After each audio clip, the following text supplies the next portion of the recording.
et surtout laisser la liberté. C'est ça Kabila. C'est Kabila qui a donné cette liberté d'expression. Laisser les opposants s'exprimer. Et quand on a la matière, quand on a la parole, on donne la matière. Je vais donner maintenant la matière. Ok, allez-y.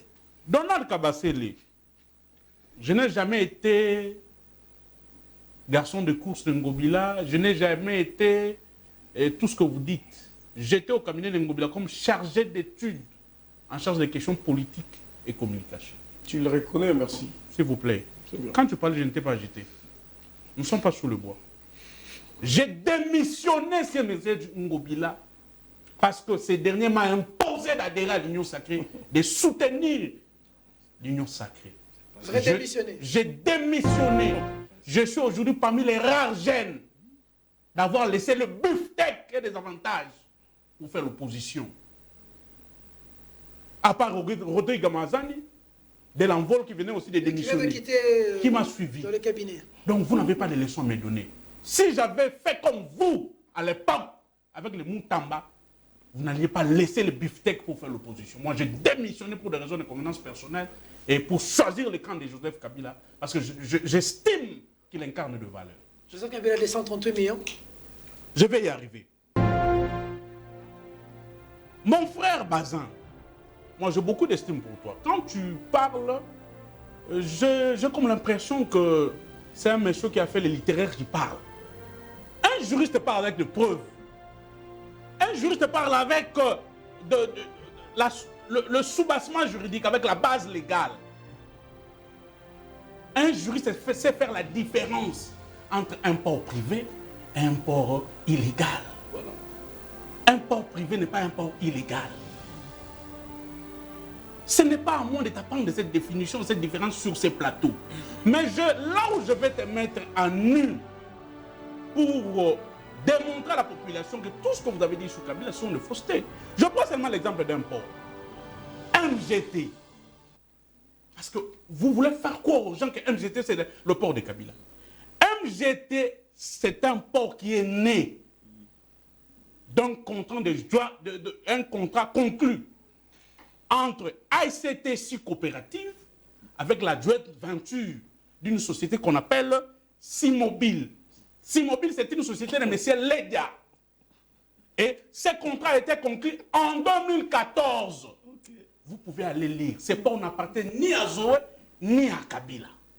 C'est un port qui appartient à M. Ledia et ses associés de ICTC. Entrons dans le fond. Vous parlez de 15 milliards de Luzolo. Là, je reviens à mon frère Kabasele. Mais vous allez m'étonner, mon frère. Le mot en droit ont leur sens quand ils sont placés, Kabasele. Ce n'est pas à moi de t'apprendre. Luzolo parlait de 15 milliards qui s'envolaient dans les secteurs informels. Oh là là. Et Luzolo estimait en tant que conseiller que si l'État faisait des efforts pour prendre cet argent qui s'est volatilisé dans le secteur informel pour être canalisé dans le secteur formel, il n'a pas parlé des 15 milliards qui étaient détournés. La vidéo de Luzolo existe et ceux qui nous suivent peuvent vous donner des vérités.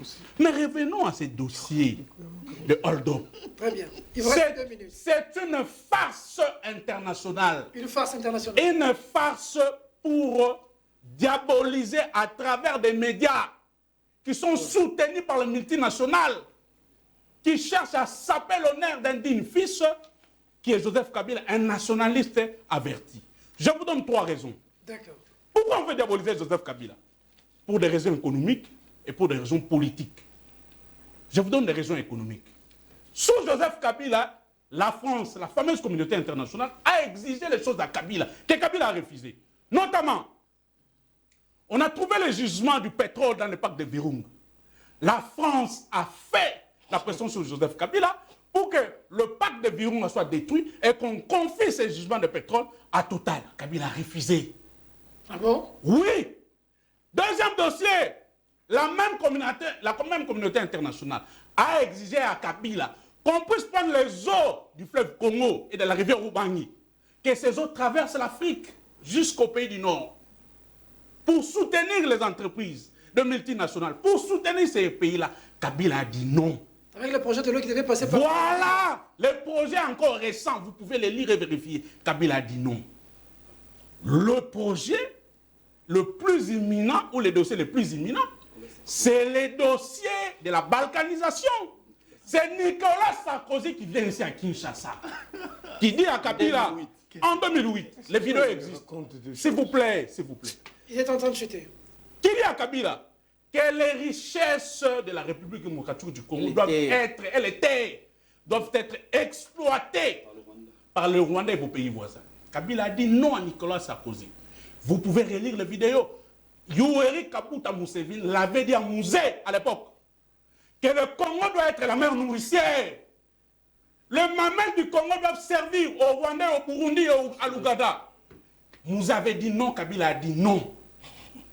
Voilà aujourd'hui cette guerre injuste qu'on fait à Kabila. Et pour chuter, le dernier point saillant, c'est quand Kabila refuse la main tendue de l'Occident, qui voulait à tout prix que, dans l'organisation des élections de 2018, qui ont fait que M. Tshisekedi soit proclamé président, que Kabila puisse avoir l'argent de l'Occident. Kabila a dit, je ne prendrai pas votre argent, j'ai l'argent, je gère un pays, nous sommes un pays souverain, nous allons organiser des élections avec le moyen des Congolais. Ça a fâché le multinational et surtout les codes miniers, la révision du code minier, la révision de la loi sur la sous-traitance, très bien, mais aussi cette histoire de la gestion d'hommes, de la construction du village à Goma, des 30 millions que l'Union sacrée va accepter aujourd'hui. Mais monsieur Tiani, je cite, donnez-moi une minute. Mais si on devait vraiment parler du hold-up, le vrai hold-up, c'est avec le régime chilien. Le vrai hold-up, c'est quoi? C'est 500 millions pour ces 100 jours. Le vrai hold-up, c'est quoi? 480 millions de rames. Le vrai hold-up, c'est quoi? 13 millions de Tchilé-Gelou. Le vrai hold-up, c'est quoi? C'est 27 millions de palissades. Le vrai hold-up, c'est quoi? C'est 370 millions de fonds détournés pour l'argent de Covid. Le vrai hold-up, c'est quoi? C'est 1 milliard de dollars détournés pour la gratuité.